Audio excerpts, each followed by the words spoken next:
most of the world sees support as a cost, right? And CS as a cost. And it's always been documented that way. And so to change that is to like undo years of that thought process. And it is difficult to convince other people, like whether that's internal or wider, of, sports actually a big part of retention, right? It's a big part of enabling sales and all those things. And it's often just really hard to show the data that indicates that, right? That said, I feel like in recent years, even executives are seeing like, you know what, if we do support really well, it can be a differentiator, right? Or if we do it really wrong, there are some really bad repercussions, right? Social media has given customers like a really big megaphone.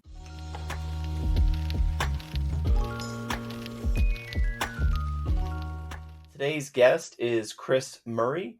Just wrapped up his role as the head of support at BabyList, a universal registry and e-commerce platform for expecting parents, where he was responsible for creating and executing the CS strategy and scaling the customer support team. Prior to that, he was senior manager, enterprise technical support at Samsara, where he also launched a technical account manager program. He started his career as a customer success intern at a startup in San Francisco and has enjoyed developing people and successful support orgs ever since. Next month, Chris will be starting a new role at Intercom as our first customer experience architect. Chris, thanks for joining today. Yeah, Ben, thanks for having me. Excited to be here. So one question I always like to ask is about the beginning of people's careers. So when you first started in customer experience, what was one of the first things that stood out to you, good or bad? Yeah, it's interesting. I started my journey in the customer experience world it's been pretty fun and not exactly what I expected. I started off as an intern for a customer success team, and I got to do lots of different things, and eventually landed in support, and then grew through there. Um, and I think one of the most surprising things that I found was how creative you have to get in order to push like positive customer experience improvements across other teams, right? You would think like, hey, we're a company, we want to take care of our customers because happy customers equals good sales, retention, and all those things. Um, but after that, those goals, we all have different priorities, right? And so Mm-hmm. you have to get really creative on how you reach other teams and how you push, how you advocate for the customer. And so I think the importance of customer advocacy and like how well you need to get good at advocating for your customers was actually kind of surprising. I thought that'd be like people just like, oh yeah, I'm gonna do the right thing for the customer. It makes sense. Yeah, I mean, I think for people who are inside of it, it's so obvious. Um, but for some reason, there's this kind of inertia that customer support is a cost, customer success is a cost. It's something that has to be shrunk as much as possible, and there's no upside that that people seem to have in mind. Yeah. Um, the like challenging this notion. I think there's more and more people who are challenging it. Mhm. Um, not only inside of the function, but in in C level and C suite, like the idea that customer support, service, success, whatever it is for that business, um, the idea that you can attribute revenue, the idea that you can boost retention. Um, what are some of the things that you're seeing around the attribution and the upside? Yeah, I mean, you hit it on the head that like most of the world sees support as a cost, right? And CS as a cost, and it's always been documented that way. And so to change that is to like undo years of that thought process. And it is difficult to convince other people, like whether that's internal or wider, of like sports actually a big part of uh, retention, right? It's a big part of enabling sales and all those things. And it's often just really hard to show the data that indicates that, right? Um, that said, I feel like in recent years, even executives are seeing like, you know what, if we do support really well, it can be a differentiator, right? Or if we do it really wrong, there are some really bad repercussions, right? Hmm. Social media has given customers like a really big megaphone. And so if you mismanage those situations, the sensitive ones, at the wrong time, everybody can hear about it, right? And so there's a little bit more sensitivity to making sure that you do it right. Absolutely, absolutely. Um, it's been said that everyone should work in frontline customer support at some point in their career just to understand. Mm-hmm. Do you agree with that? Yes or no, and why? Um, Conceptually, yes, I love the idea. I think it's an amazing idea, um, but I've typically seen it less impactful in practice, right? Mm, I've actually gotten to run this program at a couple places I've worked where it's like, hey, new hires are coming in, and so we want to make sure they understand what our customers say and what they feel, and all the things that they're working through. And it comes from a good place of like, let's make sure our whole team understands customers and their experiences, both good and bad, right? Where I've seen it fall short is often the product, at least on the teams that I've worked for, the product that we've supported is too technical or too complex for them to be able to actually do any of the support themselves, right? mm, So it usually turns into like, oh, well, they'll shadow support for like an hour, right? And it's better than nothing, don't get me wrong. But it's really hard to grasp your customers' problems with only an hour of over, like looking over someone's shoulder while they, help customers. The other part of it is often companies will have people go through that during their onboarding, and they're still trying to learn the company, right? And so they don't have like a lot of context to the problems that they're seeing, right? And so mhm, CS reps will try to explain like, oh, the customer is trying to do X and they're hitting this problem, and so we're going to suggest Y, right? Um, mhm, and the person hears that, but then they go on to another onboarding meeting and they forget about it, right? And 6 months later, it might be more practical. Um, and so the most valuable way I've seen it done is actually, so at BabyList, one of the cool things that we did was we we um, we created like a recurring shadow session for certain departments. So like our product and engineering teams, like we're like every 6 months we're supposed to come and shadow us. And so the people who are working directly on the product and fixing things, they could really help there, as well as look for like, oh, why are you guys having to click like all these different places, right? And it helps put those pain points in front of them. So mhm, that was really good for those teams and our relationship. But the other thing that was really quite neat was we also had a customer user panel that we did in a company all hands once a quarter. So we bring real customers in over Zoom and in front of the whole company, ask them like, tell us about your experience. What was good? What was bad? And so it kept real customers front of mind for the entire company on a regular cadence. Um, so I love the idea of everybody having to do frontline support for some amount of time, um, but logistically it's hard to make sure that's valuable. So that's the way that we've seen it be most effective. yeah, that's a really good point about, normally the product team, um, if it's a software company, engineering, there's the image of them being, in the basement, far away from end users, far away from customers, in their own little Mhm. world. Yeah, Um, but as soon as the fight begins, so to speak, what is the quote? It's like everybody has a plan until they get punched in the face. right. Um, That's right. yeah, but I think that that's important for people, to really understand how, this thing that they've created is being used. Yeah. Yeah, it really is. And, it varies by organization and it varies by how fast the company's going and how product teams prioritize their work. But you'll have some that are super interested in like, hey, I want to come back and see how people are doing. And others who are like, my boss is telling me I have to push out 5 new features every month or every quarter. And so like, I don't have time to go back and check how this went. Right. And so it can vary a lot. And I genuinely think that most product and engineering team members really do want to create the best work. And often they either don't get the feedback they need because the loop doesn't exist, or their priorities don't allow them to take the time to go back and like deduct like learnings from from whatever they launched. Yeah. Yeah, I mean, it's always this stack of priorities, right? Yep. And especially if you're not in the support function, and if you're not blessed with, you know, kind of inspired leadership, Yeah. savvy, the savvy executive that understands the importance of this, Yeah. then you're not going to have that opportunity, right? Yeah. Um, Next question here: how do you think employee experience leads to a good customer experience?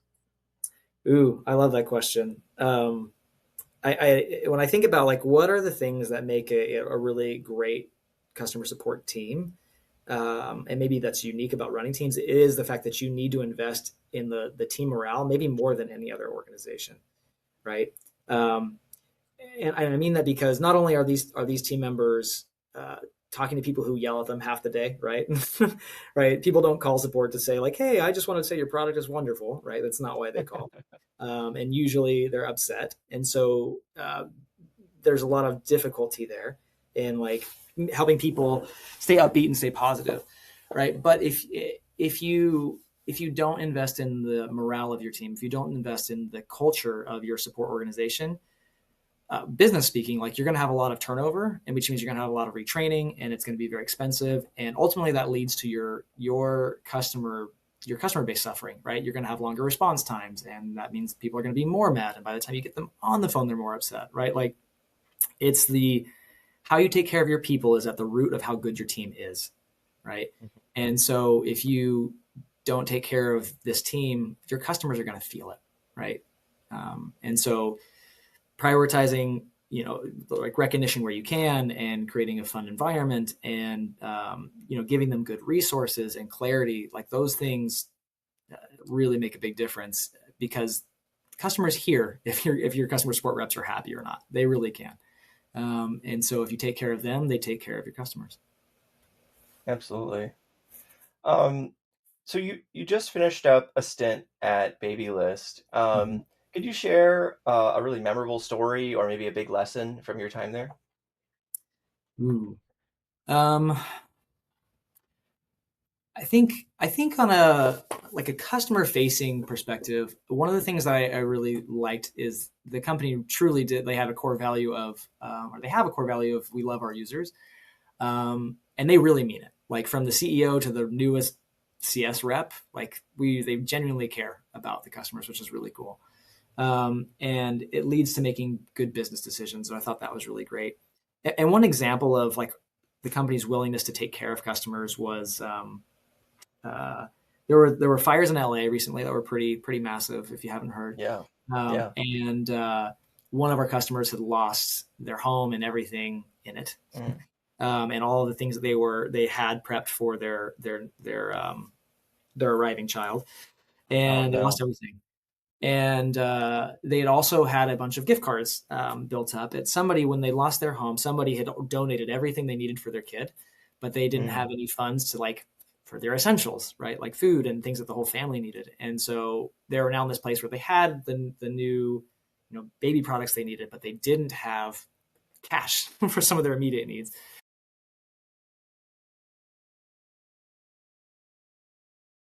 And Mm-hmm. so we got together with the finance team, and we made this decision of like, hey, like let's cash out their gift cards so they can take care of their family, right?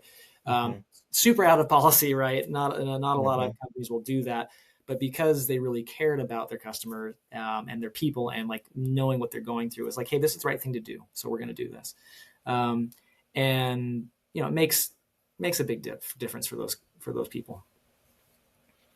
Definitely. I think that there's always an opportunity, like you said, to kind of go outside of policy, um, and to show um, not only empathy but just understanding. Yeah. Um, the cost to the business is the same as exchanging the gift cards, essentially, Mhm. right? Mhm. But the impact for that person was large, I'm sure. Yeah. Um, so the next question here that I like to ask, this is leading into, um, in every business, you know, it comes up again and again. Every time you have a new initiative, you have a new goal, it's, what is the data, right? What is the Yeah. data telling us? What does the data demand of us, right? Yeah. But this story you just told is one of emotion and empathy. And there's always, I think, a tension of some kind between, the kind of logical data driven side and the human intuition side. Yeah. How do you think about that balance? Um, I think maybe I'll share this from my CX perspective, right? In the support world, you are the advocate for the customer, right? And as a leader, you're responsible for balancing like what's best for the business and what's best for the customer, right? Hmm. Um, and I think you actually kind of talked about this is like you have to paint the emotional picture, right, of the situation. And whoever you need to convince of the importance of that like initiative that you're suggesting, you might have to alter your communication, right? Hmm. Um, so, I think the example we just gave is a good one, but like you need humans to be able to intuit, like when it makes sense to change a policy or make an exception to a policy, right? Because policies are in place to protect the company, right? You don't want lots of customers taking advantage of a specific thing. But like if I'm a customer support rep and I hear about a customer who's going through something that's really hard, not their fault, and we have a chance to make a difference, like we need to have a way to enable them to do that, right? Um, and so, I mean, I can give some examples of that, or I can kind of share another perspective on that if you'd like. Yeah, either way. Um, well, so maybe one example might help, right? So again, at my last company, we'd have a customer who'd buy things and maybe experience something traumatic, right? Like child loss, and so they have these items that they've even opened or they've bought, and they technically can't be returned, right? Mm, But the human side of this is to see the customer, right, going through something that's incredibly traumatic, uh, and like seeing those items in their house will remind them of that constantly, right? right, And so right. finding a way to make that right for them is important. So technically, Yeah. it's very outside of policy to take back something that's opened, right? Like we can't resell that, right? But Mhm. like taking care of that person is more important, right? And being able to align your executive decisions on how we support customers to that human interaction is really important because that's where you get the permission to do those things and take care of people. Absolutely, absolutely. I think you know, it feels right to do Hmm. that. It feels good. Yeah. And I think any, any sane person would strive to do that kind of thing. Right. Um, and I think, from a ruthless, imagine the most ruthless profit-driven business in the world, Yeah. which, this is just to make an extreme point, but um, even that business should make the same decision, I think. Right. Yeah. Because ultimately, we understand that a happy customer, even if the business loses some money short term, that person will, be more likely to tell a positive story to somebody they know, Yeah. right? Or, maybe they have another child in the future, Yep. right? Um, and that all comes back to the business. Exactly. But I think that the challenge traditionally, and again, kind of moving into the next question here, but challenge traditionally has been attributing these things, right? Yeah.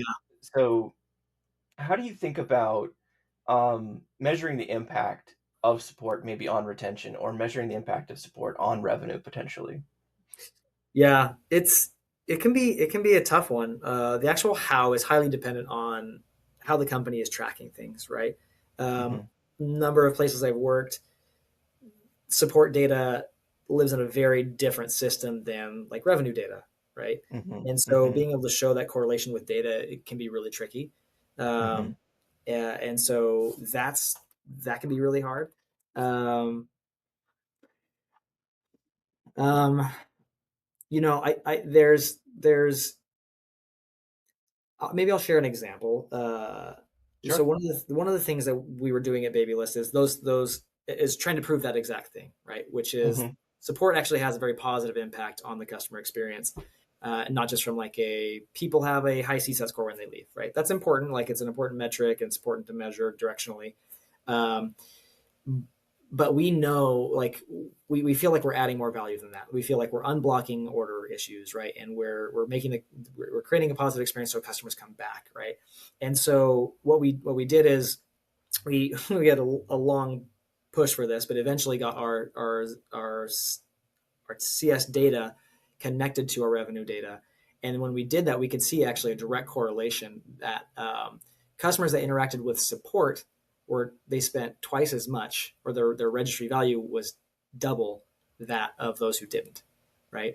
And so, you can make there's a very real argument for both of that being a causation and a correlation, right? It's like, well, if people are Mm-hmm. using the system a lot more, they're going to probably run into problems and need support, right? There's Right, also the right. other part of this, like, but if people are reaching out to support and support is unblocking their issue so they can complete an order, then like Mm-hmm. that's causation, right? And so you can dig in and get more granular on like, okay, what are the types of things they're reaching out for when their value goes up or goes down, right? That said, it's actually what those details might not be super relevant if the first part is true. Like, that your most valuable customers are reaching support, that means you should invest in support, right?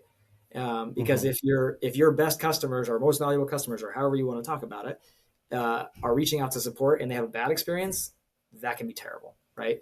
If you have someone Right. who like is struggling and like would spend a lot of money on your product or feature or program, but they have a bad experience and they don't, you just lost revenue, right?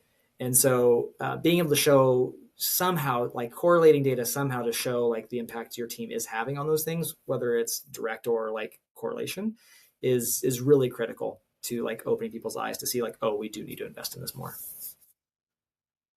Right. And I think my sense is that most leaders, once they see that you are capable of connecting the dots Mm-hmm. of data and action, um, they tend to give you a little bit more leeway when you make an emotional call as well, Yeah, right? I would say that's true. Yeah, I would agree with that. Um, One of the topics here I have in mind, and I know you worked a little bit on implementing AI at BabyList. Mm-hmm. Um, what are some of the best and worst uses of AI in CX? Ooh, that's a good one. Um, best and worst case scenario use cases. I think best case scenarios where AI is really great is like knowledge sharing, right? Is like, hey, how do I use this thing? Or hey, where is my order? Or like some more basic questions, right? Most people look at it as like it probably can handle a decent percentage of your like frontline type tickets, right? That's completely dependent on how technical your product is and a number of other things. But it is really, the current AI models are really good at like scraping your knowledge base and like spitting out answers in a really like a coherent way for customers to read. And we saw a lot of success with that, with AI that we implemented. And so that part's really great. Where I see AI failing a little more often, and this isn't just from my experience, it's from talking to other people who have been implementing it, is like when things get more complicated or there's multiple facets of a problem or it's an emotional problem, right? AI just makes people more irritated sometimes, right? um, but you can train it so it recognizes that frustration and then quickly get it to an agent, right? And I think the best world is where we are using AI to like help people get answers quickly, and but not create a big friction point between them and a human, right?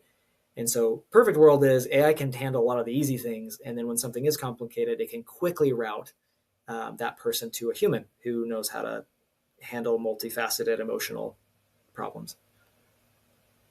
Definitely, yeah. I think there's definitely potential there, um, Mhm. to improve, but I think it's also an opportunity. Um, Yeah. and I think that the even the most even the companies that prioritize the customer support as their differentiator and really invest heavily in it, I think they still want to give their customers the self-service option, Yeah. and that making it available but not requiring it, right? Like you said, kind of making it possible to get through that to the human as quickly as the customer wants, basically, Hmm. but still having it available for people who want to end up there also. Yeah, agreed. And that was our approach. It was a very intentional approach of like, look, we want to make sure people have the opportunity. They know it's there. We can save them tons of time, right? You don't have to wait, Hmm. for if you end up emailing, you don't have to wait a couple hours for an email back. You could just know now, right? So we want to Right. make sure people have that option. But we made a very conscious effort of like, hey, the first time they ask for a human, we get them one, right? And so it does provide a better experience that way. And I think that is an important way to look at it is not these different pieces of like they're not different experiences, they're one experience to the customer, right? Hmm. And so making sure that they're cohesive and they're solving that customer's experience problem like is important. Definitely. I want to ask you a little bit of a challenging question here. Sure. But basically, there's this idea that ideally, you give customers the type of support that they want to get, right? The whatever the avenue, whatever the channel is, Hmm. you make that available to them. But sometimes that conflicts with the business's priorities and initiatives. Yeah. You can't do, an extended phone call with every customer if you have a high volume, low margin business, right? Right. Right. Um, and so, what what is the right way to think about this when when what customers want is not necessarily what the business wants? Yeah. It is kind of a constant wrestle, I'd say, back and forth, right, of how you provide that. I think one of the neat things, like as we look ahead, is hopefully AI will enable us to do that better, right? That we can Hmm. actually take time with customers, right? So like if we can resolve or help customers self serve, on a higher percentage of things, we technically could take more time with each customer, right? And also, there are also great AI tools out there that will, like surface relevant customer information so that they're more effective on those calls. I think that's a wonderful idea, and I think people will use that to some degree. I think there will be a point where, like you said, the business will still look at it as like, but why is this rep spending 30 minutes with a customer, right? Like, Hmm. regardless of like, hey, we now have more time, but you shouldn't be using it that way. Like, you should just help more people, right? That will always be a balance. Um, I think it comes back to your previous question of like, how do you show that support is actually adding value, right? Hmm. And I think you have to correlate what data you have available to the like the revenue data that's out there, right? Like, you have to try. It's hard. It's hard to get there, but you have to show that your team is adding value. A very common question that I like to pose is like, well, what happens if we stop doing this, right? Or like, what could happen? Hmm. And Hmm. sometimes painting that picture is helpful for getting other people on board of like, look, I understand, like, we don't want every rep to spend 30 minutes with every customer, right? Like, we shouldn't do that. um, but like, it's valuable occasionally for them to do that. Like, it makes a huge difference for that person who then can go on and share positive word of mouth. Or you can take the more scary approach of like, if we don't spend that time with certain people, they end up with a lot of time on their hands and they can go all over social media and your app reviews and things like that until you're not doing a good job, right? Which then prevents sales, right? Right. Um, Absolutely. and and I, Yeah. I think, and I maybe if I were to give one more like more specific tactical piece of advice there, it would be to know what your execs care about and what your decision Mm. makers care about, right? Hmm. Because some will be like, I don't care, like I just want to see the dollar sign go, like this cost sign go down. But if you also know that they care about their social media image, like, you should lean into that, right? Hmm. And Hmm. so knowing what they care about and then speaking to those concerns or those focuses or priorities is pretty critical. Definitely. Um, Kind of in a similar thread here. You know, I think we all understand. I think you and I and everybody in the audience intuitively understand that VOC data is just so valuable Hmm. to like not only to support for improvement but also across the business. Yeah, Um, but maybe other departments or their leadership don't they don't really quite appreciate like how much value is there, kind of an untapped resource. yeah, Um, what are some of the best ways to champion VOC for other leaders and departments? yeah. It's a good question. Yeah, you hit it on the head. Like, what I've often said is CS sits on a gold mine of insights, of customer experience insights, and it's like, how do you mine it, and then how do you share it, right? And you're really focused on that latter part of like, how do you get other people to hear it, pay attention to it, value it. It might sound a little silly, but like, it starts with building relationships with those people, and it starts with understanding like who they are, what they care about, how they think about problem solving, and maybe more tactically, like what's on their roadmap, like what are the things that they have planned for the next 6 to 12 months. And then you can go back and show like, hey, we see this complaint about this project you're working on, or you have planned to fix, like this many times per month or this many times a year, or and like we see the CSAT for this specific case issue that you're hoping to improve the experience on is like really low. These are some of the things, the verbatims that customers are sharing. So like the way I've seen this work the best is you form relationships, you understand their timelines, and then you stay close to them as they are like in the planning process for those things, right? And say like, hey, like if you want more information on this, like we have tons of that, right? Or you can even say like, oh, that's really exciting, you're working on that. We've heard this all the time. Or like, we've heard that like X amount of times last month, right? And so it really is understanding what they're trying to solve, and then showing how the data that we have helps inform that solution. Definitely. Chris, I really appreciate your point of view on this. Closing out the episode here, do you have one piece of advice or a tip for people looking to improve their skills in their CX career? Yeah, let me. I have a few things that I think are helpful, but I think if I had to pick one, I would say remember that communication is king. If you can't communicate effectively, it doesn't matter if you're right or wrong. Your influence will be limited. If you worked on a CS team long enough, I'm sure you've had this experience where you come across a bug and you send it to product or engineering. And what's the first question they ask you? How often is it happening, right? And to which, like, the first time most of us CS team members get that response, we're like, I don't know, but it feels like a lot, right? The second you hear the PM hears that, or the engineer hears that, what they actually heard you say is, I don't know what I'm talking about, right? And so, I'm being a little facetious, but that's a real problem that I've seen happen everywhere I work. And we have to get Absolutely. really good at quantifying. And I think it's really important. And this communication piece is really important because people who are really good in CS are typically like highly empathetic and really care about customers and very like passionate about that. They're not always, and I'll lump myself into this group, we're not always super analytical or data driven, right?